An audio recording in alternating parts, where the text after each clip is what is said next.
దేవుడు రాజు గారి యొక్క హౌసింగ్ బోర్డులో ఉండేటటువంటి భవనాన్ని ఈ ఆధ్యాత్మికవేత్తలు గొప్పవారు అందరూ వచ్చినప్పుడు వారికి వినియోగించేటటువంటి విధంగా ఏర్పాటు చేయటం జరిగింది. ఎందుకంటే వారి ఆస్తులన్నీ కూడా భగవంతుడికి ఉపయోగపడేటటువంటి విధంగా చేయాలనేటటువంటి దృక్పథాన్ని నెరవేరుస్తున్నటువంటి ఉద్దరాజు ఆనందరాజు ఫౌండేషన్ వారికి, వారి కుటుంబ సభ్యులకి హృదయపూర్వకంగా నేను ధన్యవాదాలు తెలియజేస్తున్నాను. మరి నరసింహారావు గారు వారిని మీ కరతాళ ధ్వనుల మధ్య వేదిక మీదకి ఆహ్వానిస్తున్నాను. మీ అందరికీ నమస్కారం చేసుకుంటూ, చాలామంది అనుకుంటూ ఉంటారు, అయ్యో వారికి నమస్కారం చేసుకోలేదే అని. నా చిన్నప్పుడు మా నాన్నగారిని అడిగాను నేను, దేవుడు ఎందుకు నీ ఊరేగిస్తున్నారు అని. రాలేని వాళ్ళందరూ చూస్తారని ఆయనే మన దగ్గరకు వస్తున్నాడు రా అన్నారు. అలాగా ఆయన దగ్గరికి వచ్చి అందరూ నమస్కారం చేసుకోకుండా అందరి దగ్గరికి వచ్చి ఆయనే నమస్కారం చేస్తే అంతకంటే ఆనందం ఇంకోటి ఉండదు. ఆ ఆనంద ఫంక్షన్ హాల్లో మరి ఈ ఆనందాన్ని మీకు అందరికీ కల్పించేందుకు ఉద్దరాజు ఆనందరాజు గారు ఫౌండేషన్ దగ్గర ఆ విధంగా చేయాలనే ఆలోచనతో మాకు చాలా చాలా ఆనందం కలిగిందండి. అలా కూడా వచ్చేయకుండా మీ అందరి దగ్గరికి వచ్చి చాలా చాలా సంతోషం. విశ్వనాథరాజు గారిని, తర్వాత నాగరాజు గారిని వేదిక మీదకి రావాల్సిందిగా కోరుతున్నాను.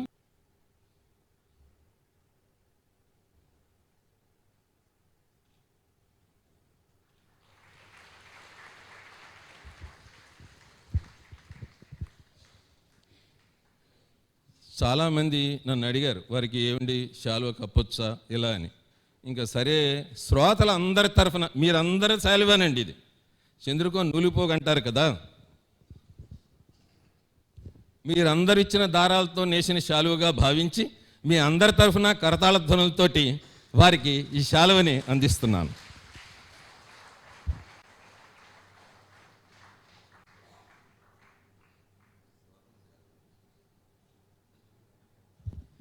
దుశ్శాలువ అంటారు చాలామంది, దుశ్శాలువతో సత్కరించారు అని. దుశ్శాలువ ఏంటో ఏం చెప్తారు, దోశాలువ, 2 సార్లు పొరగా, సరే అన్నీ చెప్తారు ఆయన.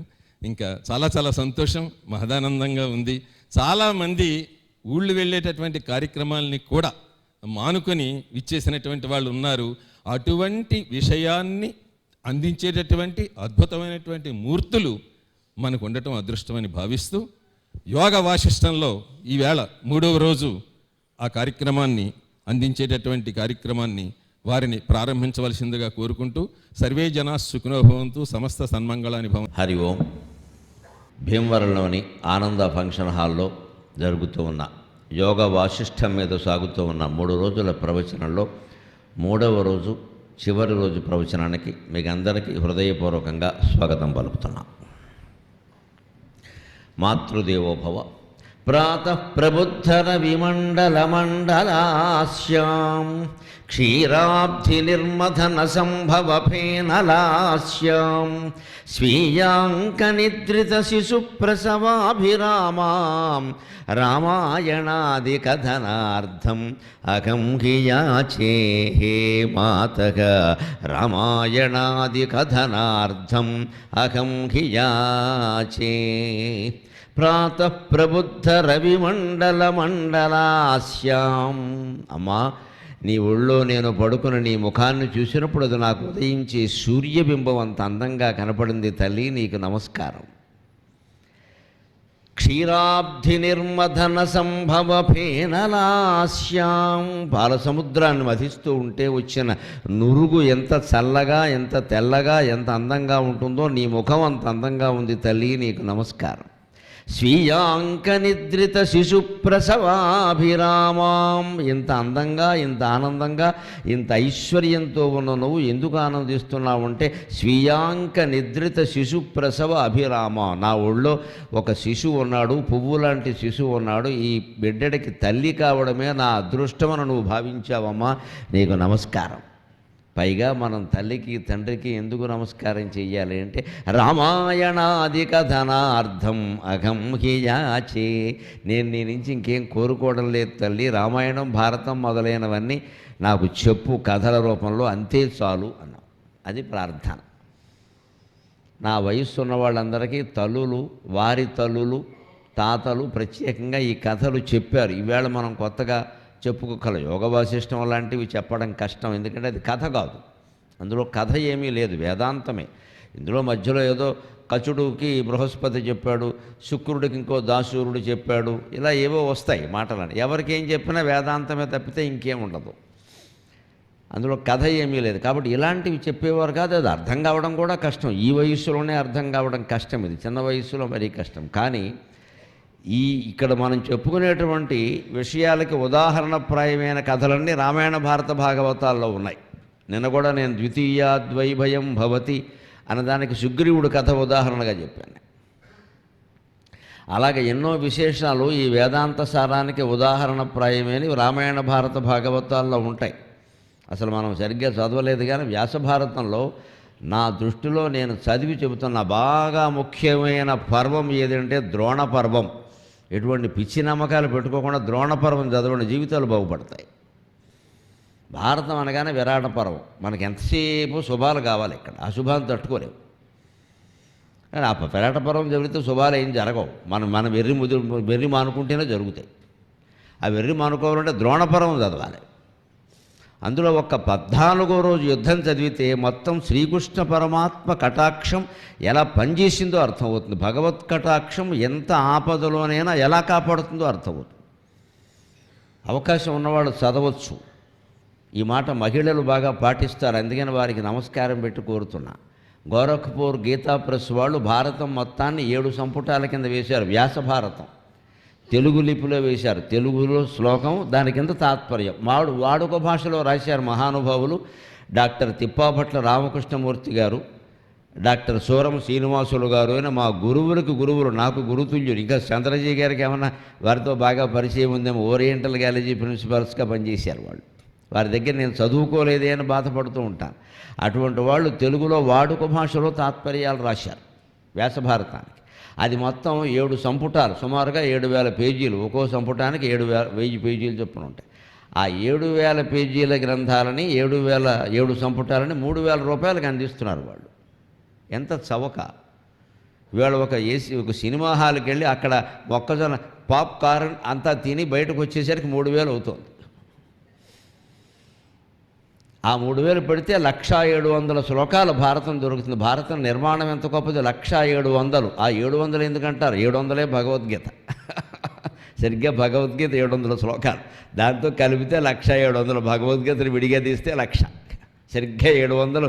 ఏదో మనం చూడండి, పువ్వులు అమ్మేవాళ్ళు పూర్వం ఏం చేసేవారంటే, చామంతి పూలు అడిగామనుకోండి, మనం అన్ని చామంతి పూలు ఏం బాగుంటామని దానిపైన గులాబీ పువ్వు వేసేవారు. కలువు పూలు వేసేవారు. పూర్వం అయితే కలువు పూలు వేసేవారు. కలువు పువ్వు అరుదుగా ఉంటుంది, అందుకని పువ్వులు ఇంత పొట్లం ఒక 50 రూపాయల పూలు వేయేవారంటే పెద్ద పొట్లం తామరాకులో పొట్లం కట్టి దాని మీద అందంగా ఉండడానికి ఒక కలువు పువ్వు వేసేవారు. అలాగే వ్యాసుడు ఏం చేశారంటే 1,00,000 శ్లోకాల భారతం రచించి దాని మీద కలువు పువ్వు వేసినట్టుగా భగవద్గీత పెట్టాడు 700 శ్లోకాలతోటి. ఇది సారాంశం అబ్బాయి. అలా 1,700 శ్లోకాల భారతంలో మీరు యుద్ధ పర్వాలు చదవండి, కంగారు పడకండి. చాలామందికి పిచ్చి నమ్మకం ఏమిటంటే యుద్ధ పర్వాలు జరిగితే ఏ పర్వం చదవకుండానే కొట్టుకు చదువుతున్నామమ్మా ఇంట్లో. చదివితే కొట్టుకోకుండా ఉంటారు, నా బాధ అది. అవన్నీ చదవకపోవడం వల్లే కొట్టుకుంటున్నాం ఇక్కడ.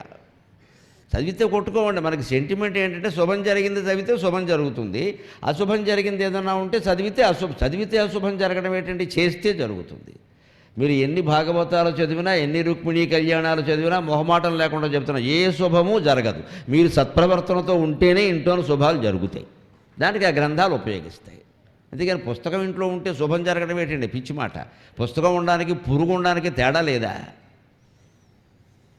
పుస్తకాన్ని పూజిస్తామా, చదువుతాం, కానీ చదవాలి. పుస్తకం అంటే చదవాలి, మంచినీళ్ళు అంటే తాగాలి, మైకుంటే మాట్లాడాలి. లేదా దేనికి ఇవన్నీ? ఆ చదవడానికి వీలుగా అందరికీ చౌక ధరలో అందిస్తున్నాను. నేను అవి చదివే ప్రసంగం చేస్తున్నాను. మా ఇంట్లో నేను ఎప్పటికీ ఉదయం 7 నుంచి 8 వరకు, ఒక 6:30 నుంచి 7:30 వరకు లెక్క గంట భారతం చదవాల్సిందే. గంటలో నాకు నా లెక్క ప్రకారం నేను 10 పేజీలని పెట్టుకున్నాను నేను. ఎందుకంటే సావకాశంగా అర్థం చేసుకుంటూ చదవాలి, లేకపోతే మీకు ఎలా చెబుతాం. ఇంకొంచెం వేగంగా కూడా చదవచ్చు, పర్వాలేదు. అలా చదివితే హాయిగా 10 పేజీలు అంటే 15 శ్లోకాలు, రోజుకు 10-15 150 శ్లోకాలు అవుతున్నాయి, రోజుకు 150. ఆ రకంగా ఇప్పుడు ఆదిపర్వం, సభాపర్వం, అరణ్య పర్వం, విరాట పర్వం, ఉద్యోగ పర్వం, భీష్మ, ద్రోణ, కర్ణ పర్వాలు అయిపోయినాయి. కర్ణ పర్వం చివరిలోకి వచ్చింది, నడుస్తుంది ఇప్పుడు. ఇదివరకు భక్తి టీవీలో భారతం చెప్పడం కోసం చదివిందే అయినప్పటికీ సారాంశప్రాయంగా చదివాం. తెలుగు భారతం పూర్తిగా చదివాం, ఆంధ్ర మహాభారతం. సంస్కృత భారతం పూర్తిగా అప్పుడు చదవాల, సారాంశం చూసాం ఏం జరిగింది, వాస్తవం ఏమిటో తెలియాలి కదా. ఇప్పుడు అలా కాదు, మొత్తం తెలియాల్సింది. ఆయన చదువుతూ ఉంటే అసలు నిజంగా వ్యాసుడే, ఆయన ముందు ప్రపంచంలో ఏ కవి పనికిరాడు. అంత విస్తృతంగా ఎందుకు రాశాడు అంటే, ఈ భగవద్గీత కానీ, సనత్సుజాతీయం కానీ, విష్ణు సహస్రనామం కానీ, ఇప్పుడు మనం చెప్పుకుంటున్న యోగ వాసిష్టం కానీ, వీటిలో ఉండే వేదాంత సారం అంతా అక్కడ అప్లికేషన్ అయింది, అన్వయం అయింది అక్కడ. ఇది థీరీ, అది అప్లికేషన్. థీరీ అండ్ అప్లికేషన్ అంటారు కదా. అంచేత ఎప్పుడు ఏ ఫిజిక్స్ నేర్చుకున్నా, కెమిస్ట్రీ నేర్చుకున్నా ముందు సిద్ధాంతం చెబుతారు, తర్వాత ప్రాక్టికల్ చేయిస్తారు. ఇప్పుడు మనం 3 రోజులు చెప్పుకుంటున్నది సిద్ధాంతం, దీనికి ప్రాక్టికల్ అంతా రామాయణ కథల్లో, భారత కథల్లో ఉంటుంది. అటువంటి కథలని పూర్వమే తల్లిదండ్రులు పిల్లలకి చెప్పేవారు, వారి తల్లిదండ్రుల నుంచి నేర్చుకున్నారు. ఇవాళ ఆ సౌభాగ్యం లేకుండా పోయింది. మళ్ళీ తల్లుల్ని తండ్రుల్ని నేను కోరుతున్నది ఏమిటంటే, మన ఉద్యోగాలు, మన సంపాదనలు ఎలా ఉన్నా సరే ఒక అరగంట సమయం పిల్లలకి కేటాయించి, పసిపిల్లలకి ఆ రామాయణ భారత కథలు కనుక చెబితే, ఫోన్ ఇవ్వకుండా ఈ కథలన్నీ చెబితే మళ్ళీ మనకి రాముడు, కృష్ణుడు లాంటి జాతీయ నాయకులు తయారవుతారు, సందేహమేం లేదండి. ఒక రుక్మిణీదేవి, ఒక సావిత్రీదేవి, ఒక సీతాదేవి ఇవాళ అవసరమమ్మా. అటువంటి వాళ్ళు తయారవ్వాలంటే ఆ కథలు చెప్పాలి. అటువంటి కథలు చెప్పిన తల్లికి నమస్కారం చేస్తూ మనం రంగప్రవేశం చేస్తున్నాం. నిన్న మిమ్మల్ని ఒక ఉత్కంఠాభరితమైన సన్నివేశంలో వదిలిపెట్టా, ఇవాళ చెబుతాను ఆ విషయం అన్న. దామవ్యాళ కటు ఉపాఖ్యానం అని ఒక ఉపాఖ్యానం ఉంది. ఇది వేదాంత సారమే అయినప్పటికీ ఒక కథగా ఉంటుంది. ఇందులో యుద్ధం ప్రధానం. దాముడు, వ్యాలుడు, కటుడు, ఈ ముగ్గురు కథ. ఈ ముగ్గురిని శంబరాసురుడు సృష్టించాడు. శంబరాసురుడు అంటే పెద్ద మాయావి. ఇప్పటికీ లోకంలో క్షుద్ర విద్యలు ప్రదర్శించే వాళ్ళ విద్యలకి మూలమంతా శాంబరీ విద్యలు. దాన్ని శాంబరీ మాయ అంటారు. ఖచ్చితంగా ఒత్తు పెట్టకూడదు, శాంబరి. అది క్షుద్ర విద్య అనడానికి వేరే ఉదాహరణ, క్షుద్రోపాసన, క్షుద్ర పూజ అనడానికి వేరే ఉదాహరణ చెప్పక్కర్లేదమ్మా. అర్ధరాత్రి 11 దాటాక పూజలు చేస్తున్నారంటే అది క్షుద్ర పూజ, అనుమానించక్కర్లేదు. No doubt at all.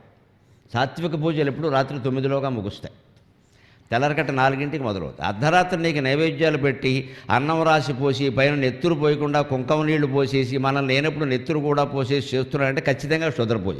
అది చేయడం పాపం, చేయించడం పాపం, చూడడం కూడా పాపమే. అది ఫలిస్తుంది ఫలించదు అనే చర్చ కాదు మనం చేయాల్సింది. ఒక సాత్వికంగా మాట చెప్పినా ఫలిస్తుంది. గోమ్మె కొట్టినా కూడా ఫలించవచ్చు. కొడతావా? గోమ్మె కొడితే వెంటనే ఫలించవచ్చండి, భయానికి చేస్తాడు. కొడతావా? అది పద్ధతి కాదు కదా. క్షుద్ర పూజ అంతే. 12ంటికి పూజ చేస్తున్నాడు అంటే క్షుద్ర పూజ. అది చేయడం పాపం, చేయించడం పాపం, చూడడం పాపం. సరిగ్గా శంబరాసురుడు చేసే పని అదే. ఇవాళ వాడికి అదే వస్తుంది. వాడిని జయించిన వాడు ఎవరో తెలుసా? మన్మథుడు. అది ఆశ్చర్యం. మన్మథుడు ఏం పెద్ద వీరుడు కాదు. వాడి వీరత్వం అంతా ఎక్కడ ఉంటుందంటే, ఇదివరకు ఉద్యానవనాల్లో ఉండేది, ఇప్పుడు ఉమెన్స్ కాలేజీ గేటు దగ్గర ఉంటుంది. ఇదివరకు సరోవరాల్లో ఉండేది, ఇప్పుడు సాఫ్ట్వేర్ సెంటర్లో ఉంటుంది.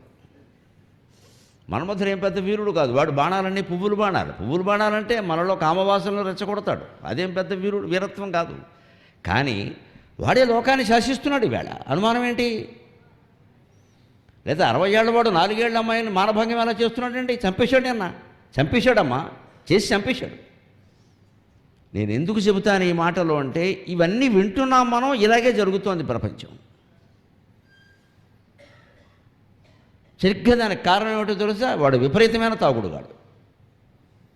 మరి మద్యపానాన్ని మనం మానలేకపోతున్నాం, ప్రభుత్వం వారు దివ్యంగా ప్రోత్సహిస్తున్నారు. ఉభయ రాష్ట్ర ప్రభుత్వాలు తప్పదు, వాళ్ళకి ఆదాయం అంట. దాన్ని ఆదాయంగా చేసుకోవడం ఏమిటి? మన బలహీనత. ఈ తాగుడు లాంటివి ప్రజలు అనుకుంటే మానాల తప్ప ప్రభుత్వ చట్టాల వల్ల ఏం జరగదండి. ఎవరి ప్రభుత్వాలను అనుకోవడం అనవసరం. పైగా వాళ్ళకి అది ఆదాయ మార్గంగా మారాక ఎందుకు మాంటారు? అది జరిగే పని కాదు. కానీ 70 ఏళ్లవాడు 16 ఏళ్ల అమ్మాయిని మానభంగాలు చేయడం అనేది ఎందుకు జరుగుతున్నాయి? తాగుడు వల్లే జరుగుతున్నాయి. లేకపోతే వాడికి అనిపించదా? అనిపించట్లేదు. తల్లి పిల్ల తేడా తెలియదంటారు. అంత విచక్షణా జ్ఞానం లేకుండా మనిషి ఎందుకు ప్రవర్తిస్తున్నాడు? ఈ వార్తలు మీరు గమనించండి. కావాలంటే ఒక నెల పత్రికలు దగ్గర పెట్టుకుని మీ ఇష్టం వచ్చినవి చిలక జాతకంలో చిలక బయటకు వచ్చి కార్డు తీసినట్టుగా మీ ఇష్టం వచ్చిన పత్రిక బయటికి తీయండి, వార్తలు చూడండి, వరుసగా ఘోరాలు నేరాలే చూడండి, మిగిలిన వద్దు, రాసి పెట్టండి ఓ చోట. ఒకదానికంటే ఒకటి తీవ్రంగా ఉంటుంది ఖచ్చితంగా. 3 నెలల క్రితం జరిగిన దానికంటే ఇవాళ జరిగింది తీవ్రంగా ఉంటుంది. ఎందుకు ఉంటుంది అలాగా? మనం విన్నదాన్ని ఆచరణలో పెట్టట్లేదు. ఇవాళ 3వ రోజు చివరి రోజు ప్రవచనంగా నేను మిమ్మల్ని జోడించి అర్థిస్తున్నా. దయచేసి నేను ఈ ప్రసంగం ముగించినప్పుడు రాజుగారు కార్యకర్త వారి ధర్మం ప్రకారం వారు ఏదో శాలువా కప్పుతారు, ఏదో సత్కారం వారు చేసేదేదో వారు చేస్తారు, ఇప్పటికే చేస్తున్నారని అంతే చేస్తారు. ఇంకెవ్వరూ నా చేతుల్లో ఏం పెట్టాలని ప్రయత్నించకండి. నేను ఒక బెచ్చగాళ్ళ మిమ్మల్ని అర్థిస్తున్నా. ఈ 3 రోజులు 3 నెలలు 6 గంటల ప్రవచనంలో మీకు నచ్చినవి తక్షణం ఆచరణలో పెట్టండి. మీరు నాకు ఇచ్చేది అదే ఖచ్చితంగా. ఆచరణలో పెట్టండి. నా చేతుల్లో ఏదో పెట్టి పుణ్యం సంపాదిద్దామని చూడకండి అమ్మ. జ్ఞానం సంపాదించాలి, పుణ్యం కాదు. నేను అన్ని విధాలా ఉన్నవాడిని, కనపడుతున్నానుగా, లక్ష్మీపుత్రుల్లో ఉన్నాను. నాకేం లోటు? నాకేమి ఇయ్యద్దు మీరు. నాకేమి వదలుచుకుంటే పక్కన శివాలయం ఉంది, ఇచ్చేయండి. ఇంకో చోట వెంకటేశ్వరాలయం ఉంది, ఇచ్చేయండి. నాకు డబ్బు ఇవ్వదలుచుకున్నా, పంచలు ఇవ్వదలుచుకున్నా, చీరలు ఇవ్వదలుచుకున్నా, ఏమన్నా అక్కడ ఇచ్చేయండి. మా చేతుల్లో అన్నీ పెడతారు, ఎవరు ఏమీ చేయరు. ఆయన బాగా చెప్పారంటారు, ఇంకా 10 రోజులు చెప్పించమని రాజుగారిని ఎత్తిమే కూర్చుంటారు. మీ సొమ్ము ఏం పోయింది? ఆయన సొమ్ము ఏం పోయింది? ఆయన సొమ్ము పోయేది, మీకేం పోయింది? 10 రోజులు చెప్పడం, 30 రోజులు చెప్పడం, ఒక 1000 శ్లోకాలు చెప్పడం ముఖ్యం. ఒక్కటైనా మనం ఆచరణలో పెట్టామా? దానికే కారణం ఏంటంటే మనకి ఇవాళ అనేక రకాల కోరికలు పెరిగాయి, అవి తొందరగా తీరాలనే కాంక్ష పెరిగింది. అదే శాంబరీ విద్య. సరిగ్గా దానికి శంబరాసురుని జయించిన వాడు మన్మథుడు అక్రమ సంబంధాలను ప్రేరేపించాడు ఎప్పుడూ కూడా. మన్మథుడు దేవతల్లో ఒకడు. భార్యాభర్తల మధ్యలో ప్రేమించుకుని పెళ్లి చేసుకోవడానికి సిద్ధంగా ఉన్న వాళ్ళ మధ్యలో విరహాగ్ని రగులుస్తాడు, కానీ అక్రమ సంబంధాలను మన్మథుడు ప్రేరేపించాడు. అలా ప్రేరేపించినట్టుగా మనకి పురాణాల్లో ఆధారాలు దొరకవు. పార్వతీదేవిని ప్రేమించడం కోసం శివుడు మీద మన్మథుడు బాణాలు వేసాడు. అది జగత్ కళ్యాణం. మన్మథుడు జగత్ కళ్యాణాన్ని సాధించాడు. రుక్మిణీ కృష్ణుల మధ్య కూడా పనిచేశాడు. అది జగత్ కళ్యాణం. నిజానికి మన్మథుడు అనేది ఒక మనిషి కాదు, ఒక రూపం కాదు. మన్మథతి ఇది మన్మథక, మనస్సును బాధించేటువంటి ఒక కామవాంఛే మన్మథుడు, అంతకంటే ఇలా. అతనికి పువ్వులు బాణాలు అంటే అర్థం ఏంటి? వసంత ఋతువు లాంటి వాటిలో పూల తోటల్లో బాగా విహరిస్తుంటే మనలో శృంగార భావాలు కలుగుతాయి. శ్మశానంలో తిరుగుతూ ఉంటే కరగవు, అంతే లెక్క. వాతావరణం. చెరుకుగడ విల్లు, చెరుకుగడ రసం, చెరుకు రసం తాగుతుంటే మధురానుభూతులు కలుగుతాయి. డికాషన్ తాగుతుంటే కలుగుతాయా? అంతే. అందుకే చెరుకుగడ విల్లు. తుమ్మెదల వింటి నారి, తుమ్మెదల ఝంకారం ఝుమ్మంది నాదం అనగానే వీడికి పుస్తకం అవతల పారే సినిమాకు పోవాలనిపిస్తుంది. తుమ్మెదలు. అందుకే తుమ్మెదల వింటి నారి, చెరుకుగడ విల్లు, పువ్వులు బాణాలు. మలయమారుతో ఆయనకి రథం అంటే చల్లని పిల్లగాలి వీయగానే కలగకూడని భావాలన్నీ కలుగుతాయి. 70 ఏళ్లవాడికి కూడా కలుగుతాయి. 20 ఏళ్లవాడికి కలగడం విచిత్రం ఏముంది? ఈ మన్మథ భావాలను రెచ్చగొట్టేటువంటి వాతావరణం ఏతుందో అదే మన్మథుడి పరివారం. ఆ వర్ణను చూస్తే అర్థమైపోయింది, వాడు ప్రత్యేకమైన మనిషి కాదు, దేవత కాదు, రూపం ఎక్కడా లేదు. అందుకే మన్మథుడి సాహిత్యంలో అతనుహు అంటారు. అతను అంటే తనువు లేనివాడు, శరీరం లేదు. శరీరం లేకుండానే వాడింత ఏడిపించుకు తింటున్నాడు, ఉంటే ఇంకెంత ఏడిపిస్తాడో చూడాలి. ఈ మన్మథుడు శంబరాసురుని జయించాడు. అంటే కామం అంటే కేవలం లైంగిక బంధం కాదండి, కోరికలన్నీ కామం కిందికే వస్తాయి.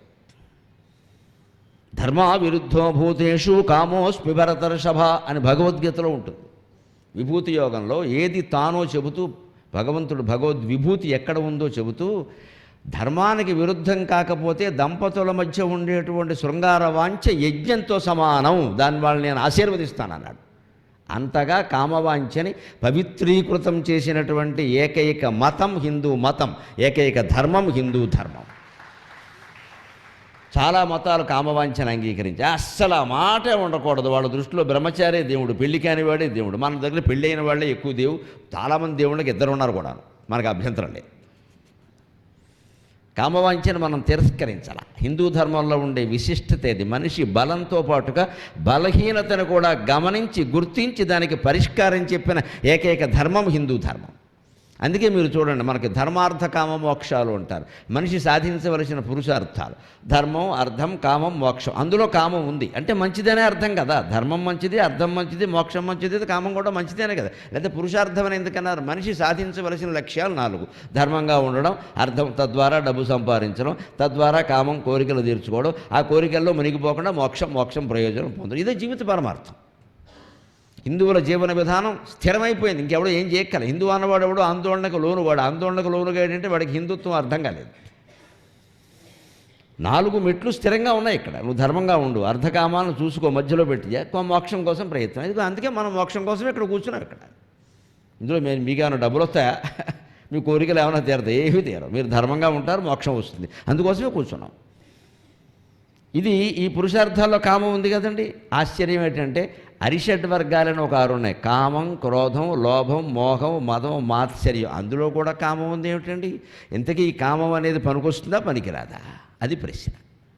గ్రంథాలు చదువుతుంటే ఆలోచించాల్సిన విధానం ఇది. ఊరికి కంఠస్థం చేయడం కాదు. పురుషార్థములేవి? ధర్మార్థ కామ మోక్షములు 4. అరిషడ్ వర్గములేవి? కామక్రోధ లోభ మోహ మద మాత్సర్యములు అంటే స్లిప్ టెస్ట్లో మార్కులు ఇస్తారు. దానివల్ల ఉపయోగం ఏమిటి? అది కాదు. ఇందులోనూ కామం ఉండడం ఏమిటి? అందులో క్రోధం ఉంది, ఇందులో లేదు. ఇందులో ధర్మం ఉంది, అందులో లేదు. ఇందులో మోక్షం ఉంది, అందులో లేదు. అందులో మాత్సర్యం ఉంది, ఇందులో లేదు. అందులో ఉన్నదేది ఇందులో లేదు. 4 పట్టికలో ఉన్నది 6 లేదు. 6 ఉన్నది 4 లేదు. 2 ఉన్నది కామం. అంటే వీ షుడ్ థింక్, ఆలోచించు. అంటే దానికి సమాధానం భగవద్గీత 10వ అధ్యాయంలో ఉంది. ధర్మావిరుద్ధో భూతేషు కామోస్మి భరతర్షభ. ఈ కామవాంఛ దంపతుల మధ్య ఉంటే అది దైవంతో సమానం. వేరే వాళ్ళ మీద ఉంది అంటే అది దెయ్యంతో సమానం. అంచేత అది శత్రువా మిత్రుడా నువ్వు తేల్చుకో. మేం చెప్పలేదు, దాన్ని వదిలేయమని చెప్పలేదు. అందుకే మనం కశ్యపాత్రి జమదగ్గిన భరద్వాజ గౌతమ వశిష్ఠ విశ్వామిత్రుల కథలు 7 రోజులు చెప్పుకున్నాం. అందులో ఎవ్వరూ సన్యాసి కాదు, బ్రహ్మచారి కాదు. అందరూ గృహస్థులే. అందరూ. మరి గృహస్థుల కథలను అంత బాగా ఎందుకు? వాళ్ళందరూ మహర్షులు. అందులో ఎవరు బ్రహ్మచారిగా మిగిలిపోలేదు, సన్యాసం పుచ్చుకోలేదు. అందరికీ భార్యలు ఉన్నారు, వారికి పిల్లలు ఉన్నారు, మనవాళ్ళు ఉన్నారు. వాళ్ళు చేశారు సంసారం. ఎలా చేయాలో అలా చేశారు, ఎంతవరకు చేయాలో అంతవరకు చేశారు. ఎక్కడ ఫుల్ స్టాప్ పెట్టారో అక్కడ పెట్టేశారు. చచ్చే వరకు ఈ సంసారమే అంటే అలాగా. ఎవరికి అప్పగించాలో వారికి అప్పగించారు, ఎలా ఉండాలో అలా ఉన్నారు. మనం అలా ఉండగలిగితే చాలు. ఆ సందేశంతోనే ఇవాళ ముగించుకుంటాం. ఇది శాంబరీ విద్యకి, మన్మథ విద్యకి యుద్ధం.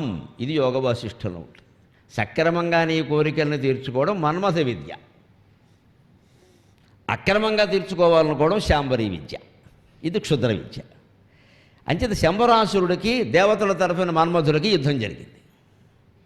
ఆ యుద్ధాన్ని ఇందులో వర్ణిస్తాడు. ఆశ్చర్యకరంగా ఈ యుద్ధాన్ని ఎందుకు వర్ణించాడు వశిష్ఠ మహర్షి అంటే, ఇవాళ మనం చెప్పుకుంటూ ఉన్న రోబో టెక్నాలజీ, ఆర్టిఫిషియల్ ఇంటెలిజెన్స్ ఇందులో ఉంటాయి.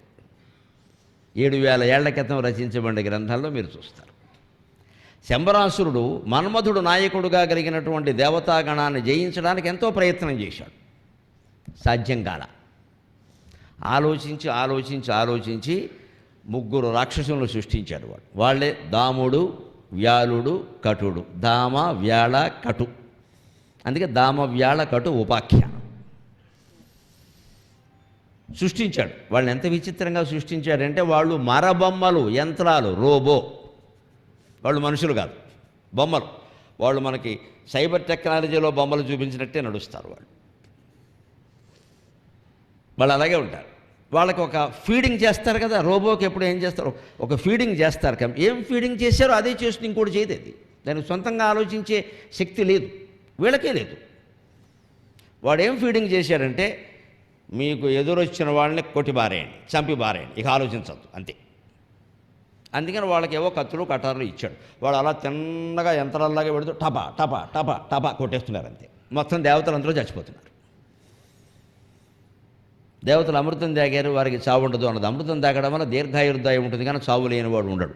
అది మన సమాచారం కోసం. ఎవ్వరికీ చావు లేనివాడు సృష్టిలో లేడు. ఎందుకంటే సృష్టి చావు నుంచి పుట్టింది, అది పోవలసిందే. ఎవరు బ్రహ్మ విష్ణు మహేశ్వరుడు కూడా వెళ్ళిపోతారు, అనుమానం ఏమీ లేదు. అందరూ ఎవరూ చావు లేని వాళ్ళు లేరండి. సావు లేనిది, అజరామరమైనది ఏమిటంటే అజేయమైన రూపం. నిర్లేప, నిర్మల, నిత్య, నిరాకార, నిరాకుల, నిర్గుణ, నిష్కళ, శాంత, నిష్కామ, నిరుపప్రభ, నిత్యశుద్ధ, నిత్యబుద్ధ, నిరవజ్య, నిరంతర, నిత్యము, నిష్ప్రపంచ, నిరాశ్రయ. ఆయన తేజస్సు ఒక్కటే చావు లేనిది. ఆ తేజస్సు కూడా పుమురూపం ధరించినా, స్త్రీ రూపం ధరించినా అది వెళ్ళిపోవలసిందే. దృశ్యం తన్నశ్యం, కనపడేది ఏది ఉండదు, ఉండేది ఏది నీకు కనపడదు లెక్క. అంచేత ఇందులో అనుమానం ఏం లేదు ఇంకా. అందుకని ఎవరైనా సరే వాళ్ళు చనిపోతున్నారు. ఎందుకంటే వీళ్ళకి ఏం పెట్టాడు ఫీడింగు? మీరు కనిపించిన వాడిని కనిపించినట్టు నరికేయాలి. వీరు ఇంకా ఏమీ ఆలోచించొద్దు. ఆలోచించే అవకాశం అవి బొమ్మలు. వాళ్ళు మనుషులు కాదు. వాళ్ళకి మనస్సు లేదు, ఆలోచన లేదు. యంత్రానికి ఆలోచన ఉంటుందా? యంత్రానికి ఆలోచన మొన్న ఎక్కడో విదేశాల్లో అనుకుంటాను ఎక్కడో జరిగింది విచిత్రం. ఈ విమానం బెల్ట్ మీద సామాన్లు వేయడానికి ఒక రోబోను పెట్టారు. దానికి ఇన్స్ట్రక్షన్ ఏమి ఇచ్చారంటే ఆ ప్రత్యేక సంస్థలో, విమానం కాదు అది, ఒక సంస్థ, వాళ్ళు కొరియర్ ద్వారా పంపిస్తారండి. అవన్నీ ఒకే రకమైన ప్యాకేజీతో ఉంటాయి కదా. నీలం ప్యాకేజీతో ఉన్న వాటినన్నింటినీ బెల్ట్ మీద వేయమని దానికి ఫీడింగ్ ఇచ్చారు. కొన్ని వేల వస్తువులు ఉన్నాయి, పెద్దవి చిన్నవి, అన్నీ నీలం ప్యాకింగే ఉంటాయి. పొరపాటుని ఈ పెట్టెలు దాని మీద వేసేవాడు నీలం బట్టలు వేసుకున్నాడు ఆ రోజున. వాడి కర్మ కాలింది. వాడు గురుడారులో ఉన్నాడు. వాడు శనివారం దుర్ముహూర్తం నాడు చేశాడు ఈ పని. ఈ యంత్రం వెళ్ళి వాడిని తీసుకెళ్ళి అందులో వేసేసి వాడు చచ్చిపోయాడు. యంత్రం పనిచేస్తే ఇలాగే ఉంటుంది. ఆర్టిఫిషియల్ ఇంటెలిజెన్స్ అంటే అంతే. దానికి ఏదో కనపడతాం, అంతకంటే ఎక్కువ కనపడుతుంది. అదే కథలో చూస్తాం.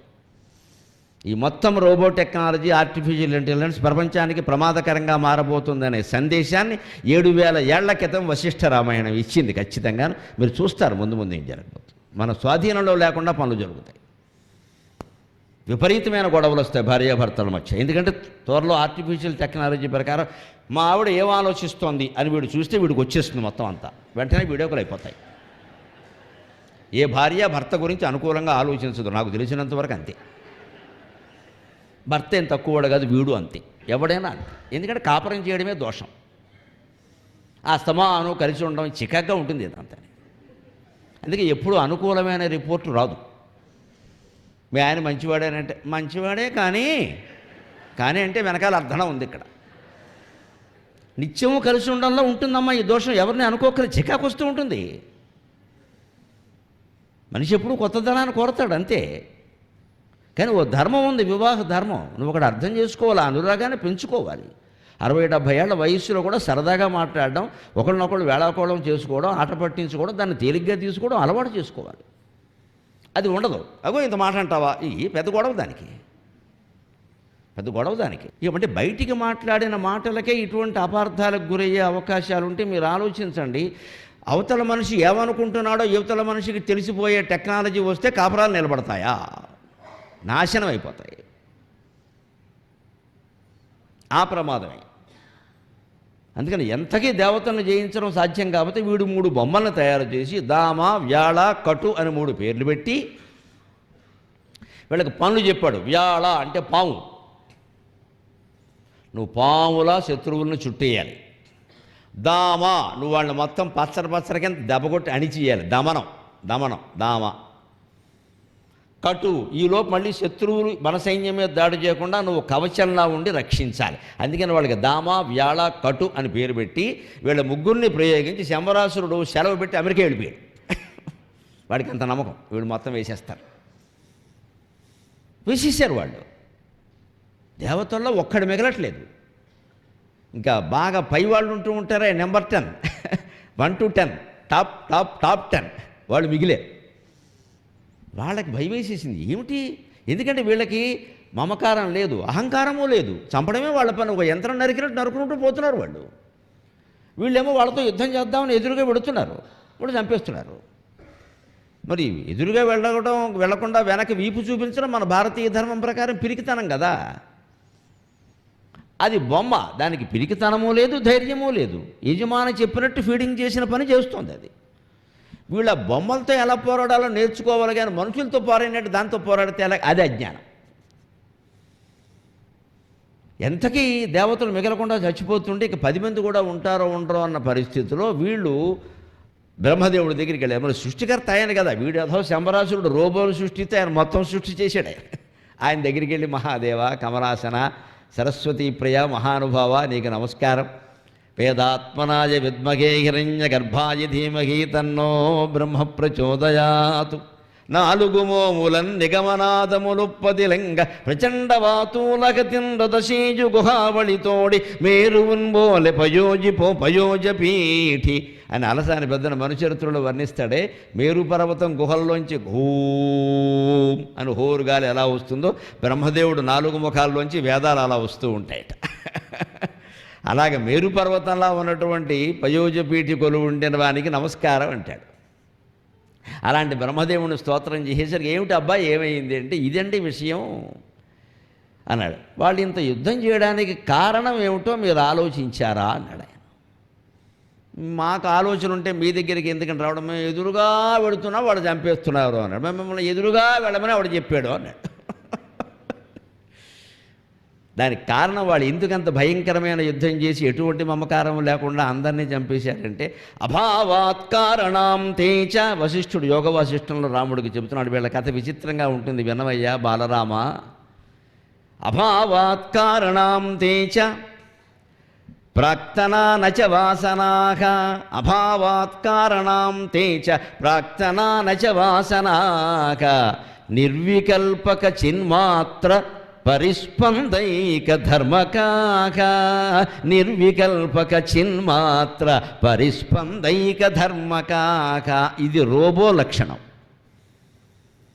అభావాత్ కారణాం తేచ ప్రాక్తనా నచ వాసనాః. ఈ 3 బొమ్మలకి పూర్వజన్మ వాసనలు లేవు, ఎందుకంటే పూర్వజన్మే లేదు. పూర్వజన్మ వాసన ఉండబట్టే మనకేమనిపిస్తుందంటే ఒకళ్ళ మీద ద్వేషం, ఒకళ్ళ మీద ఇష్టం రకరకాలుగా కలుగుతున్నాయి. ఈ జన్మ ఉంది, ఇప్పటి కారణాలు ఉన్నాయి. ఒక్కోసారి చూడండి, బాగా చిన్నతనంలోనే ఎందుకో ఎవరో అంటే శత్రుత్వ భావన వస్తుంది. అంటే అది ఖచ్చితంగా వేరేదే. అక్కడేదో పిల్లి కుక్క అయ్యి కొట్టుకున్నారు, వీళ్ళు ఇక్కడ పుట్టారు, మళ్ళీ అది వచ్చేసింది వెంటనే. ఎప్పుడు చూడలేదు కానీ వీడు మొహం ఏమిటో వాడు చూసినప్పుడు చిన్నప్పటి నుంచి నాకు చాలా చికాగ్గానే ఉందంటే ఇది పూర్వజన్మ సమ్మతం. ఇది వాడు నీకు బాకీ ఎగ్గొట్టమో నువ్వు ఎగ్గొట్టమో ఏదో జరిగింది అక్కడ, అది ఇంకా మిగిలిపోయింది వాసన. ఈ రాక్షసులు ముగ్గురికి, ఈ బొమ్మలకి ఆ వాసన లేదు. ప్రాక్తనా నచ వాసనాహ లేవు. ఎందుకని? అభావాత్ కర్మణాం తేజ్. వాళ్ళకి కర్మణాం అభావక, ఏ పనులు చేయలేదు వాళ్ళు. పని చేయనప్పుడు వాసన ఎలా ఉంటుంది? ఏదైనా వండితే తోమితే చేతికి ఏమన్నా అంటుకుంటుంది, ఏమీ తోచకుండా ఆర్డర్ పెడితే ఏమంటుకుంటుంది? బిల్లు అంటుకుంటుంది. అది ఏదైనా చేస్తే అంటుకుంటుంది కానీ చేయకపోతే అంటుకోదు కదా. అంటుకోవడం అంటే మీరు అగ్గిని అంటుకోవడం కూడా, మీరు గ్యాస్ పోయి వెలిగిస్తే వెలిగించకపోతే ఏమంటుకుంటుంది? నా బోటుగాడికి అంటుకునేది ఏముంది? పుస్తకం అంటుకోవాలి. అందుకని వీళ్ళకి ఏం అంటుకోవట్లే. ప్రాక్తనా నచ వాసనాహ. పూర్వజన్మ వాసనలు ఏమీ లేకపోవడం వల్ల, ఆ కర్మలేమీ వీళ్ళు చేయకపోవడం వల్ల, ఇదే మొదటి పుట్టుక కావడం వల్ల, అది కూడా బొమ్మలు కావడం వల్ల వాళ్ళకి ఏమీ వీళ్ళు ఎందు మమకారము లేకపోతే వీడిని నేను చంపాననే గర్వము ఏమీ లేదు. యంత్రంలాగే నరుక్కుంటూ వెళ్ళిపోతున్నారు. అందువల్ల వాళ్ళు ఎందుకు పనిచేస్తున్నారు? మీరు పని ఎలా చేస్తున్నారు? నిర్వికల్పక చిన్మాత్ర పరిస్పందైక ధర్మకాహ. నిర్వికల్పక, ఎటువంటి సంకల్పము వికల్పము లేకుండా, చిన్మాత్ర వెనకాల తేజస్సు రూపంలో ఉన్న భగవత్ చైతన్యం ఉందే, దాని నుంచి వచ్చినటువంటి శక్తి కారణంగా పరిస్పందైక ధర్మకాహ, ప్రతిస్పందిస్తున్నారు వాళ్ళు. అది ఒక్కటే ధర్మం అంటే మంచిదని అర్థం కాదు, లక్షణం. It's a quality. ఆ వెనకాల ఉన్న చైతన్యం, భగవత్ చైతన్యం అందరిలో ఉంటుంది కదా, బొమ్మకైనా ఉంటుంది. బొమ్మకైనా భగవత్ చైతన్యం మనుషుల్లోనే ఉంటుందని అనుకోవద్దు, పొరపాటు మాట. చిశక్తిశ్చేతనారూప జడశక్తిర్జడాత్మిక. జడ పదార్థంలో జడశక్తిగా ఉండేది అమ్మవారే. చైతన్యవంతులైన మనలో చైతన్యం రూపంలో ఉండేది అమ్మవారే. అని చెప్పి అమ్మవారు అంతటా ఉంది. నాలో ఉంది, ఈ నీళ్ళ డబ్బాలో ఉంది, మధ్యలో ఖాళీలో కూడా ఉంది, ఖాళీ కూడా ఆవిడే. అంచేది ఆ శక్తి లేని చోటు లేదు. Energy everywhere. అది కొన్ని చోట్ల పదార్థంగా నీకు కనిపిస్తుంది. మళ్ళీ పదార్థాన్ని ఎనర్జీగా శక్తిగా మార్చవచ్చు, శక్తిని పదార్థంగా మారచ్చు. E = mc² ఐన్స్టీన్ సూత్రం ద్వారానే రుజువైపోయింది అది. అది ఎప్పుడో మన ఋషులు చెప్పారు ఆ విషయాన్ని. శక్తిని పదార్థం అవుతుంది, పదార్థం శక్తి అవుతుందని. అర్ధనారీశ్వర నృత్యం అంటే అదే. శివపార్వతులు ఇద్దరూ నాట్యం చేస్తారు. ఆవిడ శక్తి, ఈయన పదార్థం.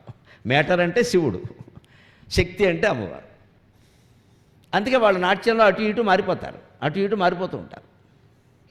ఎవరు శివుడో ఎవరు పార్వతో కూడా చెప్పడం కష్టం. అది అర్ధనారీశ్వర తత్వం. మన దేవతల తత్వం అంతా సైన్స్, విజ్ఞానం అదంతా. దాన్ని మనం భక్తితో ఆరాధన చేస్తే ఆ విజ్ఞానం మనకి వస్తుంది. ఇక్కడ భక్తి పనిచేస్తుంది. ఆ శక్తి మనకు అనుకూలంగా పనిచేస్తుంది. పని చేయాలంటే భక్తి ఉండాలి. నాకు ఇవన్నీ తెలియకుండా కూడా ప్రార్థించవచ్చు. తెలిసి ప్రార్థించినా మంచిదే. తెలియకుండా కూడా నాకు అవన్నీ తెలియదమ్మా, నువ్వు కాపాడతావని మాత్రమే నాకు తెలుసు అంతే అని ప్రార్థించవచ్చు. శంకరాచార్య చెబుతారు ఆయన అమ్మవారి స్తోత్రంలోనూ, నాకు మంత్రం తెలియదు, తంత్రం తెలియదు, నచ ఆహ్వానం ధ్యానం నచ స్తుతి కథపి తమకం, నాకు ఇంకేం తెలియదు, కథ స్తుతించడం తెలియదు, కథలు చెప్పడం తెలియదు, కానీ ఇవన్నీ నాకు రావని ఏడవడం కూడా నాకు తెలియదంట. నజానే విలపనం, నాకు నిన్ను స్తోత్రం చేయడం తెలియదు, యజ్ఞం తెలియదు, పెరగడం తెలియదు, ఏమీ, ఇవన్నీ నాకు రావని ఏడవడం కూడా నాకు తెలియదమ్మా అంటూ చమత్కారంగా ఏమంటారంటే, పరం జానే మాతక త్వదనుసరణం క్లేశకరణం, కానీ ఒక్క విషయం మాత్రం నాకు తెలుసమ్మా, నిన్ను ప్రార్థిస్తే నా కష్టాలన్నీ తొలగిపోతాయని తెలుసు, ఇంకేం నాకు తెలియదు. ఇది శంకరాచార్య మన కోసం చేసిన ప్రార్థన. ఆయనకేమిటండి అజ్ఞానం, మనకు కానీ. ఇవి ఏడవడం కూడా తెలియదు, ఇవన్నీ నాకు రావని ఏడవడం కూడా తెలియదు. అహంకారం ఏడవనివ్వదు. రాదని ఒప్పుకోవడం మనకి ఇష్టం ఉండదు కదా, రాకపోవడానికి మళ్ళీ ఎవరో కారణం అంటాం. అందుకని అది కూడా నాకు తెలియదమ్మా, కానీ ఒక నమ్మకం ఉంది, పెద్దవాళ్ళు చెప్పడం వల్ల ఏమిటో నాకు తెలియదు. పరం జానే మాతక, నాకు ఒక్కటి మాత్రం తెలుసునమ్మా, త్వదనుసరణం క్లేశహరణం, నిన్ను అనుసరించి ఆరాధించి భక్తితో జపం చేసిన వారికి కష్టాలు ఉండవు అని మాత్రం నాకు తెలుసు, అంతే చేస్తున్నా. ఇంకా అమ్మవారు కాపాడక ఏం చేస్తుందండి? అలాగే ఈ రాక్షసులు క్షుద్ర విద్య, దేవతలది బ్రహ్మ విద్య. ఆయన బ్రహ్మ దగ్గరికి వెళ్ళారు కదా వాళ్ళు. అందుకని బ్రహ్మదేవుడు చూశాడు, ఇది కారణం అబ్బాయి, మీరు తెలియకుండా వాళ్ళు యంత్రంలాగా ఎటువంటి పూర్వజన్మ వాసనం లేకుండా యజమాని ఫీడింగ్ చేసిన ప్రకారం వాళ్ళు నరుక్కుంటూ వెళ్ళిపోతుంటే మీరు మనుషులతో పోరాడినట్టుగా యంత్రాలతో పోరాడితే ఎలాగయ్యా అంటే వాళ్ళు వెంటనే అడిగారు, మరి ఎలా పోరాడాలో మీరే చెప్పండి అన్నారు. ఒక్క పని చేయండి, మీరు ఎదురుగా వెళ్ళకండి ఆయన చెప్పాడు. వెంటనే ముందు ఇలా వెళ్ళండి, వాళ్ళకి భయపడి పారిపోయినట్టు నటించండి, వెళ్ళిపోండి, మళ్ళీ రండి, మళ్ళీ భయపడండి, మళ్ళీ వెళ్ళండి, మళ్ళీ రండి, మళ్ళీ భయపడండి, కాళ్ళ మీద పడండి, మళ్ళీ వెళ్ళండి. తద్వారా ఆ బొమ్మలో దానికి మెదడుండి ఆలోచించే శక్తిని నేర్పండి. ఆలోచన వాడి జీవితాన్ని నాశనం చేస్తుంది అన్నాడు. అది బ్రహ్మ విద్య, అది బ్రహ్మ విద్య. రోబోకి ఆలోచన వచ్చింది అంటే ప్రపంచం నాశనం అవ్వడం ఖాయమమ్మా, ముందే చెబుతున్నాను, అనుమానం లేదు. మీకు కావాలంటే రజనీకాంత్ రోబో సినిమా మరోసారి పెట్టుకుని చూడండి. రోబో సినిమా ఉంది కదా, అదోసారి పెట్టుకుని చూడండి. సరిగ్గా ఆ సినిమా దేంతో ముగుస్తుంది, అదంతా ఒక శాస్త్రవేత్త ఆయన రోబోని తయారు చేస్తాడు. అది ఆయన చెప్పినట్టల్లా చేస్తుంది. చివరికి ఈయన దానికి ఆలోచన పడదామని ఆలోచన వచ్చేలా చేస్తాడు. అది వీడు ప్రేమించిన దాన్ని అది ప్రేమిస్తుంది. నువ్వు ఆలోచన వచ్చాక అలాగే ఉంటుంది. మరి అది వీడు భరించలేకపోతాడు, దాన్ని ముక్కలు ముక్కలు చేసేస్తాడు. ఆ తలకాయ అలాగే ఉంటుంది. తర్వాత ఎప్పుడో ఆ చరిత్ర, ఆ కథ జరిగిన తర్వాత ఒక 50 ఏళ్లకి పాఠశాల విద్యార్థులు ఆ మ్యూజియం దర్శించడానికి పెడతారు. దాంతోనే రోబో సినిమా ముగుస్తుంది. అది అద్భుతమైన సినిమా. చివరిలో ఆ తలకాయ ఒక్కటే ఉంటుంది అక్కడ, రోబో తల. దాన్ని చూసిన ఓ చిన్నపిల్ల, దానికి ఏదో పేరు ఉంటుంది, ఎందుకు ఇదంతా తెచ్చుకున్నావు, సుఖంగా ఉండొచ్చు కదా, అతను ఎందుకు నిన్ను మొక్కల మొక్కల కింద నరికేశాడు, ఎందుకు ఇదంతా చేశావంటే, నాకు ఆలోచన వచ్చింది అందుకే ఇదంతా జరిగిందట. That is the fact. భౌతిక జీవితం అభివృద్ధి చెందడానికి ఆలోచన ఎంత ముఖ్యమో, ఆధ్యాత్మిక జీవితం నాశనం కావడానికి ఆలోచనే అంత కారణం. ఆలోచన ముగిసినప్పుడే ఆధ్యాత్మికత. ఇది నచ్చవచ్చు, నచ్చకపోవచ్చు, అర్థం కావచ్చు, అర్థం కాకపోవచ్చు, కానీ పరమసత్యం. ఆలోచన ఎక్కడ ముగుస్తుందో అక్కడ ఆధ్యాత్మికత మొదలవుతుంది. ఆలోచన ముగిన క్షణం ఉందే అది దైవం. ఆలోచనకి మధ్యలో ఉండే ఖాళీ, మాటకి మధ్యలో ఉండే ఖాళీ, మనిషికి మధ్యలో ఉండే ఖాళీ, వస్తువుకి మధ్యలో ఉండే ఖాళీ, దట్ ఈజ్ గాడ్. అదే భగవంతుడు. మనం ఖాళీని చూడాలి. ఖాళీని చూడకుండా మనం మనుషులను చూస్తున్నాం. ఇంతమంది ఉన్నారు ఎక్కడ అంటున్నాం, మధ్యలో చాలా ఖాళీ ఉంది, మనం గమనించట్లా. ఆ ఖాళీ కూడా నా మాటలు వింటోంది, దానికి అర్థం అవ్వచ్చు, కాకపోవచ్చు.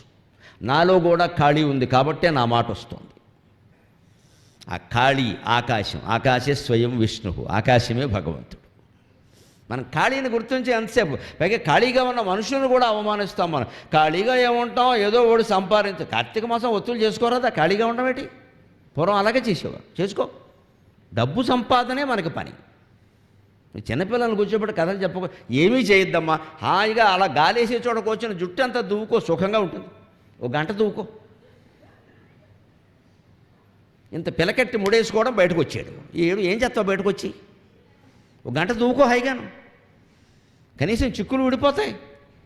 ఇంట్లో చిక్కులు కూడా విడదీయడం తెలుస్తుందండి. చిక్కు విడితే దాన్ని జాగ్రత్తగా వేలికి చుట్టి ఎక్కడ పారేయాలో అక్కడ పారాయి. మళ్ళీ దాన్ని ఇలా పెట్టి మళ్ళీ అమ్మకానికి పెట్టకూడదు. అదొకటి వచ్చింది ఈ మధ్యన. అబ్బో, దాని మీద కూడా సంపాదనే. దాన్ని జాగ్రత్తగా చుట్టి దాచిపెట్టి మళ్ళీ అమ్మకం. ఊడిపోయిన వెంట్రుకలను కూడా అమ్ముకుంటున్నాం మనం. మనుషులమేనా? ఇంకా మనకి వేదాంతం ఎందుకండి పని లేక? ఖాళీగా ఉండడం తప్పు కాదండి. ఆరోగ్యానికి సంబంధించింది, ఆనందానికి సంబంధించింది ఏదైనా పని చేసుకో. ఖాళీ ఏంటి? ఖాళీగా ఉండడం తప్పని బాగా ప్రచారం చేయడం వల్ల అనవసరంగా ఉద్యోగాలు చేస్తున్నారు చాలామంది. అనవసరంగా, అవసరం లేకుండా. ఇంట్లో ఒకళ్ళకి ఉద్యోగం ఉంది, వాళ్ళు కొన్ని లక్షలు సంపాదిస్తున్నారు. రెండో వాళ్ళకి ఉద్యోగం దేనికంటే పని లేక వెళ్ళిపోవడం చేశాడు. ఇక్కడ ఖాళీగా ఏముంటాం అంటున్నాను. ఖాళీగా ఉండాలి. నేను ఎవరైనా ఆలోచించాలి. ఖాళీయే భగవంతుడు. మాటకి మాటకి, మనిషికి మనిషికి, వస్తువుకి వస్తువుకి, ఆలోచనకి ఆలోచనకి, చూపుకి చూపుకి మధ్యలో ఉండే ఖాళీయే భగవంతుడు. ఆకాశే స్వయం విష్ణువు. అందుకని ఇంతవరకు రోబో చెప్పిన పని చేసింది, ఖాళీగా ఉంది. ఇప్పుడు దానికి ఆలోచన వచ్చింది. రోబో సినిమాలో వచ్చినట్టే ఆలోచన వచ్చేలా మీరు చేయండి. ఆలోచన వచ్చేలా చేయాలి. మనకు ఆలోచన ఎలా వచ్చింది? పసిపిల్లలకి ఆలోచనలు ఉండవండి. ఆలోచనలు కొత్తగా ఎలా వస్తాయి? మనం దగ్గరికి వెళ్ళి నా బుజ్జి అంటూ ఉంటే, ఓహో ఇది ఎవరితో నన్ను బుజ్జి బుజ్జి అంటుంది. బుజ్జి అంటే పలకాలి, లేకపోతే పాలు ఇవ్వరు. ఈ ఆలోచన వచ్చింది వాడికి. అస్తమానం ఆవిడే వచ్చి పలకరించడం వల్ల ఆవిడ్ని తల్లి అమ్మ అని, అమ్మ అంటే ఇదనమాట. అస్తమానం పలకరించేది అమ్మ, అసలు పలకరించింది భార్య అనుకున్నాడు వాడు సిద్ధాంతానికి వచ్చాడు.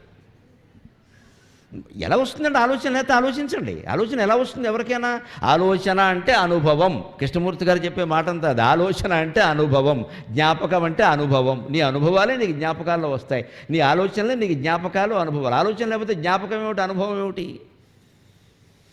ఆలోచన లేనివాడు ఎప్పుడు నిరహంకారంగా, నిర్మమకారంగా ఉండి వాడు పనులేవో వాడు చేసుకుంటూ వెళ్ళిపోతాడు. దేని మీద ఏమీ దృష్టి పెట్టుకోడు. వెంటనే అన్నీ ఎక్కడిదక్కడ వదిలేస్తాడు. శనగలు తిన్నాం, చెదురు కడుక్కున్నాం అంతే. ఇలా ఇప్పుడు రోబోలు అలాగే ఉన్నాయి. దామా వ్యాళ కట్టు. ఈ వ్యాలుడు వెళ్ళి కట్టేస్తున్నాడు, పాము చుట్టినట్టుగా చుట్టుకుని కట్టేస్తున్నాడు. ఈ దమనుడు వెళ్ళి మొత్తం కత్తిపెట్టి కొట్టి అణిచేస్తున్నాడు, అందరినీ చంపేస్తున్నాడు. వీడేం చేశాడు? కటు. ఈ లోపు ఎవరు? వాడు దీని మీద రాక్షస సైన్యం మీద దాడి చేయకుండా రక్షణగా, కవచంగా ఉన్నారు. మొత్తం మీద వీళ్ళు రక్షితంగా ఉన్నారు. వాళ్ళని భక్షితం చేస్తున్నారు. మరి గెలవకేమవుతారు? దీన్ని బ్రహ్మదేవుడు ఎలా బదలగొట్టాడంటే, వాళ్ళకి మీరు ఆలోచన కలిగించండి, ముందు వెళ్ళండి, వెనక్కి పారిపోండి, నరకబడే వరకు ఊరుకోకండి. వాళ్ళప్పుడు ఇదేంటి ఎదురుగా ఉన్నమాట నరకమన్నారు, వీడు ఎదురుగా లేడు పక్కకి వెళ్ళిపోయాడు, ఏం చేయాలి? అది తెలియదు వాడికి. యంత్రంతో ఎన్ని సౌకర్యాలు ఉంటాయో ఎన్ని అన్న సౌకర్యాలు ఉంటాయి. దాన్ని ఎలా చేయాలో అలా చేయాలి. దాని ఉపాయం దానికి ఉంటుంది. దీన్ని ఎలా భేదించాలో అలా భేదించాలి. కానీ అన్నిటి ఒకలాగే చేయడు. భారతంలో నారాయణాస్త్రం అని వేస్తాడు అశ్వత్థామ. 15వ రోజు సాయంత్రం తండ్రిని చంపేశారన్న కోపంలో ఏమీ చేయలేక పాండవులు నారాయణాస్త్రం వేస్తాడు. నారాయణాస్త్రం వేస్తే ఎవడు మిగలడు, మొత్తం అయిపోవలసిందే. అది మొత్తం నాశనం చేస్తుంది. ధర్మరాజుకి ఏం చేయాలో తెలియక అయిపోతాం, మొత్తం అయిపోయాం, దుర్యోధనుడే రాజు, ఇంకేం లేదు, నేను చచ్చిపోతున్నాను ఆయన మొత్తం నిస్తేజంగా ఉండడంలో ఈయన నెంబర్ 1 మోస్ట్ పెసిమిస్ట్. రామాయణంలో అంగదుడు ఒకడును, భారతంలో ధర్మరాజు ఒకడు మోస్ట్ పెసిమిస్ట్. నిరాశ, నిస్తేజం, అస్తమానం ఏమొద్దు, రాజ్యం వద్దు, యుద్ధం వద్దు, ఏమొద్దు, చెంబులు దవ్వుకుంటూ కూర్చుందాం అంతే. రామాయణంలో అంగదుడు అంతే. ఎందుకంటే వాళ్ళ నాన్న లేడు, ఎలాగోను సుగ్రీవుడు రాజు అయితే వాడికే, కాకపోతే వాడికే వద్దు అంటూ ఉంటాడు ప్రతిదీ. మోస్ట్ పెసిమిస్ట్, నిరాశావాది. అంటే ధర్మరాజు ఎలా అంటాడు, భీముడు అలా కాదు, నారాయణ లేదు గేరాయణ లేదు, నేను ఎదిరిస్తా, వీడు నాశనం అయిపోవడానికి వీడు. సరిగ్గా కృష్ణుడు వచ్చి అర్జునుడిని మేలుకొల్పుతాడు. మీకు తెలియదు, ధర్మరాజు ఆలోచన తప్పు, భీముడు ఆలోచన తప్పు. నారాయణాస్త్రం తెలిసిన వ్యక్తిగా నేను చెబుతున్నా, నారాయణునికి శరణాగతి ఒక్కటే శరణ్యం. మాట్లాడకుండా అందరూ నేల మీద పడుకోండి, మీ ఆయుధాలన్నీ కింద పెట్టేయండి, నారాయణాస్త్రం అంటే శరణాగతే. బ్రహ్మాస్త్రానికి బ్రహ్మాస్త్రం విరుగుడు. పాశుపతాస్త్రానికి విరుగుడే లేదు, నాశనం అయిపోవడమే, ఇంకో మాట లేదు అక్కడ. అది శరణాగతికి కూడా లొంగదు, అది ప్రళయకాలంలో ఉంది. నారాయణాస్త్రానికి విరుగుడు ఉంది. విరుగుడు ఏమిటంటే శరణాగతి. అందుకే వైష్ణవులు ఎప్పటికీ చూడండి శరణాగతి తత్వాన్ని బోధిస్తారు. శ్రీకృష్ణ శరణం మమ, శ్రీరామచంద్ర శరణవు శరణం ప్రపద్యే అని వైష్ణవులు శరణాగతి తత్వాన్ని ఎందుకు బోధిస్తారు? నారాయణాస్త్రం కూడా అంతే, శరణాగతే, రెండో మాట లేదు. కానీ శరణాగతి అని ఒక్కసారి ఆయుధాలు వదిలేసి నేల మీద పడుకుంటే పరమంగా అనుగ్రహించి వెళ్ళిపోతుంది, అది ఏమి చేయదు. అటువంటి చోట అలాగే ఉండాలి. భీముడు ఉండడు, ఎదిరిస్తాడు. ఎదిరిస్తే ప్రమాదం ఏమిటంటే నారాయణాస్త్రంతో మరింత రెచ్చిపోతుంది. భీముడు వచ్చి గద పట్టుకుని ఎదిరించగానే మరింత రెచ్చిపోతుంది. కృష్ణుడు అర్జునుడు బలవంతంగా పరిగెత్తుకుంటూ వచ్చి భీముడిని రథం మించి భుజాలు పట్టుకుని కిందికి లాగి బలవంతంగా పడుకోబెట్టి వాడు మళ్ళీ లేవకుండా వాడి మీద వీళ్ళిద్దరూ పడుకుంటారు. అది భారతం. అందుకే ద్రోణపర్వం చదవండి అని చెబుతున్నాను నేను. చాలా ఆసక్తికరంగా ఉంటుంది ద్రోణపర్వం. ప్రతి క్షణం ఉత్కంఠాభరితంగా రోమాలు లెక్కపడుచుకుంటే చదువుతుండే. వీళ్ళిద్దరూ పడుకుంటారు వాడి మీద, వీళ్ళు లేవనేది. మళ్ళీ వాడు గుంజుకుంటూ ఉంటాడు. అప్పుడు కుదరదు నర్మూసుకో చెబుతుంటే చచ్చిపోతాడు అన్యాయంగా. ఒక పావు గంటలో అస్త్రం శాంతించి వెళ్ళిపోయి ఇప్పుడులే బాగా జిమ్ము కసరత్తు అన్నీ చెయ్యి అని చెప్తారు. వాడికి అర్థం కాలేదు విషయం. అంటే దేన్ని ఎలా ఎదిరించాలో అలా ఎదిరించాలి. రోబోని ఎదిరించే విధానం వేరు. రేపు మానవరహితమైనటువంటి బాంబులు, మానవరహితమైన వాహనాలు వస్తున్నాయి కదా, అలాగే వస్తాయి. అప్పుడు యుద్ధాలు వేరుగా ఉంటాయి. మనకి మళ్ళీ ఇలా ఉండవు. నేను వీపు చూపించడం, తోక చూపించడం అంటే కుదరదు. ఏది చూపించాలో చూపించి పారిపోవాలి అంతే. అప్పుడు యుద్ధాలు వేరుగా ఉంటాయి. అందుకని బ్రహ్మదేవుడు ఉపాయం చెప్పి వాళ్ళకి మీరు ఆలోచన కలిగించండి, వాళ్ళకి మేము జయిస్తున్నామనే గర్వం రావాలి, మీరు పారిపోయారు అనేది వాళ్ళు గర్వంగా భావించాలి. వాడికి మెదడు పుట్టాలి, మనస్సు పుట్టాలి. మెదడు ఉంది, మనస్సు పుట్టాలి, ఆలోచన పుట్టాలి. ఆలోచనతో వాడు రాగద్వేషాలకు లోనవుతాడు, ఇష్టాయిష్టాలకు లోనవుతాడు. అప్పుడు నేను వీడిని చంపా అనే గర్వం రాగానే వాడిని చంపలేకపోయా అనే దుఃఖం కూడా వస్తుంది. ఇవి వచ్చినప్పుడు వాడు మామూలు మనిషి అవుతాడు. దాంతో శ్రీ పరిపూర్ణం తదస్తుతే తద్దినం పెట్టేసినట్టే లెక్క. ఆ మాట పట్టుకుని వీళ్ళు వచ్చి మొత్తం దగ్గరికి రావడం పారిపోవడం, దగ్గరికి రావడం పారిపోవడం, 10 మంది 10 దారుల్లోకి పారిపోవడం. వీళ్ళకి శంబరాసురుడు ఫీడింగ్ చేసిన వ్యవహారం ఏమిటంటే మీ ఎదురుగా ఉన్న వాళ్ళందరినీ నరికేయండి అని అనకపోతే పక్కకెళ్ళి నరకండి అని చెప్పలేదు, కాబట్టి వాడు చేయడు. కానీ వీడికి 10 సార్లు ఎదురుగా రావడం వెళ్ళిపోవడంతో వీళ్ళకి మనస్సు పుట్టింది. ఓ మనం చాలా గొప్పవాళ్ళం, అందుకే వాళ్ళు పారిపోతున్నారు. శంబరాసురుని వదిలేశారు, ఇంకా కర్తను వదిలేశారు. రోబో సినిమాలో రజనీకాంత్ను వదిలేసి వీడే అమ్మాయిని ప్రేమించినట్టే. వీడికి స్వతంత్రం వచ్చింది ఇక్కడ. అందుకని మనం ఎంత గొప్పవాళ్ళం, మనం చేస్తున్నాం. వాడే శంబరాసురుడు, ఎవడు గడిదిగుడ్డు. అంతే ఈ అహంకారం ప్రవేశించింది. యుద్ధాభ్యాసవశాదేవా ముకురాణామివాసయే. దాన్ని మన జీవితంతో పోల్చి వర్ణిస్తున్నాడు వశిష్ఠుడు యోగ వశిష్టంలో. యుద్ధాభ్యాసవశాదేవా ముకురాణామివాసయే అహంభావ చమత్కారక ప్రతిబింబముపైష్యతి. అహంభావ చమత్కారక ప్రతిబింబముపైష్యతి. యుద్ధ అభ్యాసవశాదేవ. ఆ యుద్ధమే మాటిమాటికి చేయడం వల్ల కనబడడం పారిపోవడం, అది కూడా సందుల్లోకి పారిపోవడం.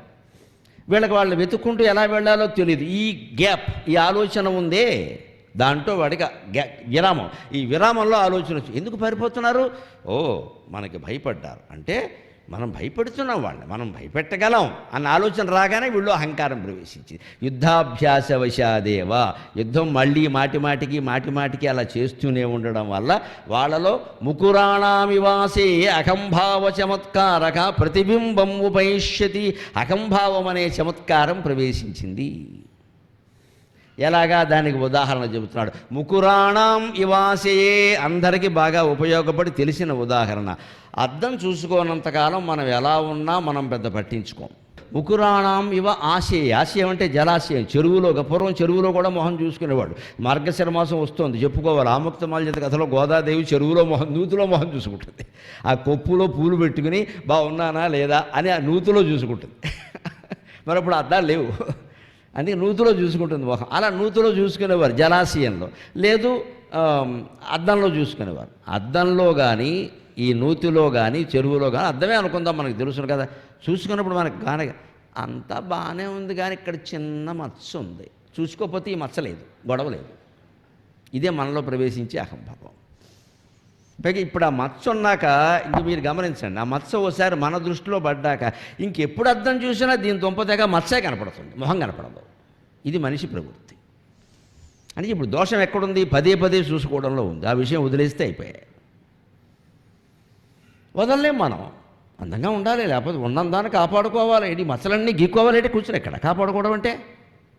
జీవితం మీద మన ప్రవర్తన మీద మచ్చ లేకుండా చూసుకోవాలి. కానీ మొహం మీద మచ్చ ఉంటే నష్టం ఏంటంటే ఉంటే ఉంటుంది, పోతే పోతుంది. పైగా యవ్వనంలో ఉన్నవాళ్ళు ఈ మొటిమలకి మచ్చలకి కంగారు పడకూడదు. ఏమీ వైద్యం చేయగల గిల్లకూడదు. చన్నీళ్ళతో గడిగేస్తే చాలు, కొన్నాళ్ళకి పోతాయి. యవ్వనం వస్తుంది అని చెప్పడానికి సూచన అది. మొటిమల అది వ్యాధి కాదు. అది దానికి ఒక పెద్ద టెక్నాలజీ వ్యాధి ప్రతిదానికి. ఇదే ముకురాణామివాసే.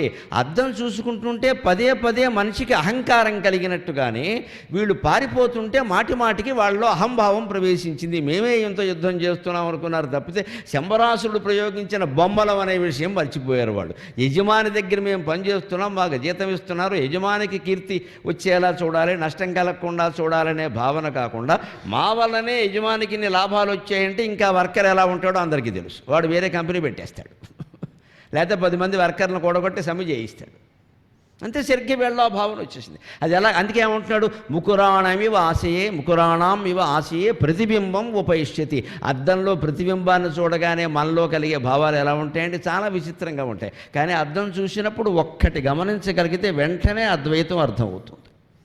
అద్దం ముందు నిలబడండి, మీరు చూడండి. మీరు కుడి చేతికి ఉన్న గాజులు ఎడమ చేతికి కనపడతాయి, ఎడమ చేతికి ఉన్న వాచి కుడి చేతికి కనపడుతుంది. ఎంత మాయ చేస్తుందండి అద్దం అన్ని. మీరు ఎంత చూసుకున్నా అంతే. ఎడమ చేతికి ఉంటుంది వాచి సాధారణంగా, మీరు కుడి చేతికి ఉంటుంది అక్కడ అద్దంలో చూసుకోండి. కంకణం గాజులు కానీ ఇక్కడ ఉన్నాయనుకో, అవి ఎడమ చేతికి ఉంటాయి. ఎలా మారింది? అదే మాయా. మాయా మాయా అని శంకరాచార్య చెప్పింది ఇదే. అర్థమైతే మాయ అర్థమైంది. మనం ఎంత అమాయకులం. కంకణం చాలా బాగుంది, ఎడమ చేతికి వెళ్ళిపోయింది, చూసుకోవే. చేతులు మారిపోయినాయి, మనం సరిపెట్టేసుకుంటాం. మనకే ఉంది కదా, పక్కవాడికి వెళ్ళలేదు కదా. ఈ కుడి చేతి ఎడం చేతికి మారడం ఎంతో పక్కవాడికి వెళ్ళడం కూడా అంతే, నిజం అంతే. ఈ చేతి ఆ చేతికి వెళ్ళింది, ఈ చేతికి వెళ్ళడం తప్పు కానప్పుడు ఈ చేతి ఇంకో చేతికి వెళితే నష్టమేముందండి? వదిలేస్తే అయిపోయాయి, గొడవే ఉండవు. అబ్బా వదలగలవా? కాసు బంగారమైనా సరే, మా నాన్న దుర్మార్గుడు, మా అక్కకి ఎక్కువ ఇచ్చాడు, నాకు తక్కువ ఇచ్చాడు. అక్క మీద చెల్లి కోర్టుకు వెళ్ళే రోజులమ్మా ఇవి, కాసు బంగారం కోసం. మొదటి నుంచి మా నాన్నకి అక్క ఇంత ఉన్నది. ఆయనకి 2 పిల్లలు, పిల్లలకి అన్యాయం చేసుకుంటాడు అవడం, అందులో ఆడపిల్లలు. అందులో గొడవలు అవుతున్నాయి. తండ్రి మీద కేసు, తల్లి మీద కేసు. అమ్మ నువ్వేనా చెప్పొద్దా? కాసు బంగారమా? ఓ 40,000 50,000 ఎక్కువ అవ్వచ్చు. ఇప్పుడు రేట్లు పెరిగి ఏమవుతుందమ్మా? మీ అక్కగారు పట్టుకెళ్ళారు, మీ చెల్లెలు పట్టుకెళ్ళి ఏమైంది? దానికి ఎందుకంత గొడవ? ఎక్కడి నుంచి వచ్చింది ఇది? అక్కా చెల్లి ఒకటే అని చెబుతున్నారు, మళ్ళీ కొట్టుకుంటున్నారు ఇక్కడ బంగారం దగ్గర. అంటే బంగారం గొడవలు ఏమీ లేకపోతే, భూ వివాదాలు ఏమీ లేకపోతే, అసలు ఏమీ లేకపోతే అక్కా చెల్లి ఒకటే ఉండనే ఉండరు. ఇవన్నీ ఉన్నా కూడా అక్కా చెల్లి అన్నాదమ్ముడు ఒక్కటిగా ఉండాలంటే అద్వైతం, వేదాంతం, యోగ వాసిష్టమే శరణ్యం, వేరే మార్గం లేదు. ఎవరి చేతుకున్నా ఒకటే. మనకి యోగం ఉంది, మన చేతుకుంది, ఇంకో వాడికి యోగం ఉంది, వాడు బయటికి వెళ్ళాడు, వదిలే ఆ విషయాన్ని. దానికి ఒక పెద్ద గొడవ చేయగల. కాపాడుకోగలిగితే కాపాడుకోలేకపోతే వదిలే విషయాన్ని. నేను అద్దంలో కుడి చేతి ఎడం చేతి మారితే వదిలేట్లా? ముగ్గురు అద్దంలో ప్రతిబింబం ప్రతిఫలించినట్టుగా వీళ్ళ మనస్సులో నేను అనే భావం ప్రతిఫలించింది. వెంటనే ఇంక అయిపోయినట్టే. వాళ్ళకి అహంభావం ప్రవేశించగానే అప్పుడు వాళ్ళు బలహీనపడిపోయారు. వెంటనే దేవతలు, మన్మధుడు రకరకాల విద్యలన్నీ ప్రయోగించారు. ఈ ముగ్గురిని వేసి పారేశారు. అంచేది అహంభావమే వీళ్ళకి కారణం. శంబరాసురుడు అమెరికా వెళ్ళాడని చెప్పుకున్నాం కదా, వాడు తిరిగి వచ్చాడు 3 నెలలకి. మొత్తం 3 రోబోలు చచ్చిపోయాడు. వాళ్ళు ఎలా చచ్చిపోతారు? అది వాళ్ళు చావకూడదు కదా. నేను ఫీడింగ్ చేయలేదు, ఫీడింగ్ చేసినట్టే ఉంటాయట వ్యవహారం. నువ్వు అమెరికా పెడితే రకరకాలుగా ఉంటుంది. వాడికి అప్పుడు తెలిసింది, అమ్మ బాబోయ్, బ్రహ్మదేవుడేరా, మనకి ఒక ముఖం ఉంటే ఆయనకి 4 ముఖాలు ఉన్నాయి, తక్కువ ఉంటాయి తెలివితేటలు అని వాడు నోరు మూసుకుని అప్పుడు వాడిని శంబరాసురుడిని మన్మధుడు జయించాడు. సారాంశం ఏమిటంటే వీళ్ళు యంత్రాలు కాబట్టి మానవ ఆలోచన రాగానే అహంభావానికి లోనుగానే మరణించడం ఒక సారాంశం. రెండోది ఏమిటంటే ఈ మొత్తం శంబర విద్యలు క్షుద్ర విద్యలు అన్నిటికీ జయం ఎప్పుడు మన్మథ విద్యదే. మన్మథుడు అంటే అమ్మవారి యొక్క శ్రీ విద్య ప్రచారకులు 9 మంది ఉన్నారు. అందులో మను ఒకడు, మన్మథుడు ఒకడు, నందీశ్వరుడు ఒకడు, ఇలా ఉన్నారు. అగస్త్య మహర్షి ఒకరు, ఇలా ఉన్నారు ప్రత్యేకంగా. అందుకని ఆ మన్మథుడు మహేశ్వరీ విద్యా ప్రచారకుడు, శ్రీ విద్యా ప్రచారకుడు. శ్రీచక్రోపాసన చేసే వాళ్ళకి ఈ విషయాలు బాగా తెలుస్తాయి, అంతకంటే మనకి ఇక్కడ అనవసరం. ఆ మన్మథుడు శ్రీ విద్యా ప్రచారకుడు, కామబీజం అంటారు దానిలో. అందరూ అది మంచికి చెడ్డకి రెండిటికి ఉపయోగిస్తుంది. సంసార బంధం అనేది మంచికి ఉపయోగిస్తుంది, చెడ్డకి ఉపయోగిస్తుంది. ఆ సంసార వ్యామోహంలో పడిపోతే అంతకంటే చెడ్డది ఇంకోట్లేదు. దాన్ని ఆధారంగా చేసుకుని కొన్ని పాఠాలు నేర్చుకుంటే నీకు మోక్ష మార్గాన్ని అదే చూపిస్తుంది. ఎందుకంటే 100 వేదాంత గ్రంథాలు చదివినా అర్థం కాని వేదాంతం 10 ఏళ్ళు కాపరం చేస్తే ఇద్దరికి టీకా తాత్పర్యాలతో సహా తెలిసిపోతుంది. అనుమానం ఏం లేదు ఇక్కడ. ఇంకే ప్రవచనాలు మీరు వెనక్కలేదు. మీ జీవితంలో విషయాలు తెలుసుకుంటే చాలు. ఏది ఎందుకు జరిగింది, ఎలా వచ్చింది, ఎప్పుడు ఎలా మాట్లాడామో, దేనివల్ల తగాదా వచ్చింది, దేనివల్ల తగాదా పరిష్కారం అయింది చెప్పుకోవచ్చండి, అయిపోయింది అక్కడ. అంతకంటే వేదాంతం ఒక నీ నిజ జీవితాన్ని మించి ఏ రామాయణ భాగవతాలు కూడా నీకేం చెప్పలేవు. నిజానికి ఆత్మకథ అంటే నీ కథ నువ్వే ఆలోచించుకో. మన జీవితమే మనకి లెక్క. అలాగ వాళ్ళు ముగ్గురు చనిపోయారు. మామూలుగా చనిపోలేదండి. ఈ అహంకారం కారణంగా ఏం జరిగింది తెలుసా? ఇందులో దాముడు అనేవాడు దోమగా పుట్టాడు, వాడు కర్మగాలి. మరి అహంభావం వల్ల వాసనలు ఉన్నాయి, వాసనల వల్ల జన్మలు వస్తాయి. వ్యాలుడు అనేవాడు ఒక పెద్ద భవనం తయారు చేస్తుంటే దానికి చెక్క ఫిట్టింగ్ చేస్తున్నారు. ఆ చెక్కలో చెదని తోల్చే పురుగులుగా పుట్టాడు, చెక్కను తోల్చే చెద పురుగుగా పుట్టాడు, వాడి కర్మగాలి వ్యాలుడు అనేవాడు. ఈ మూడోవాడు కటుడు ఉన్నాడే, వాడు ఒక మహారాజ భవనంలో చిన్న గూట్లో ఓ పిచ్చుకలా పుట్టాడు, వీడి కర్మగాలింది. ఇంతటి వాళ్ళు మేరు పర్వతాన్ని సైతం దడదడలాడించగలిగిన వాళ్ళు, ఇంద్రాది దేవతలను దడదడగా ఆడించగలిగిన వాళ్ళు దోమగాను, పిచ్చుకగాను, చెదపురుగుగాను పుట్టడమా? అహంభావము, ఆలోచన అవి అంత నాశనం చేస్తాయి మనిషిని. జన్మ జన్మాంతరాలు రావడానికి మనకి ఇదే ప్రధానమైన కారణం. ఇది దామ వ్యాళ కటు ఉపాఖ్యానం.